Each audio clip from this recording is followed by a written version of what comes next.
I did a video recently on toasting cashews for a dish that I was making, and today I'm going to be making a dish that calls for slivered almonds. You can also do the same with sliced almonds. And so I'm just going to toast these. These are half a cup.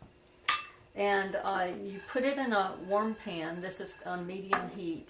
And we're just going to let this heat up. It's important not to leave nuts on the stove while you're, and attend to something else, because they burn very quickly. And you need to keep them moving. And you can either flip them like this. Some people do it from front to back. I'm not very good at that. I like doing it to the side. Or you can take your little spoon and turn them over, but it's important to keep them moving so that they don't scorch. If you want to do this in large quantities in the oven, you can certainly do that. Put it on 300 degrees, put it in a cookie sheet, and toast it for 10 minutes. Take it out, turn it over, and do it again. But for the little amount that I use at a time, I don't like to heat up an oven for that. So I just toast them on top of the stove in a little skillet.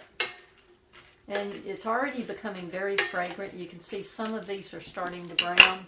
And the disadvantage to cooking on top of the stove is that they won't all be uniformly brown.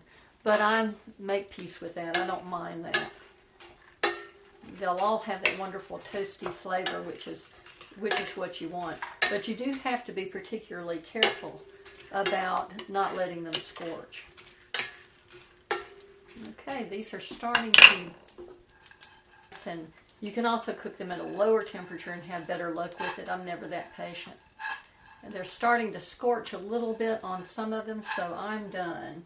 And you move them to another dish so that it'll stop cooking.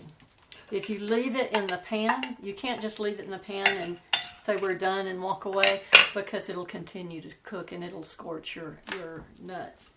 So there we have it. It's that simple.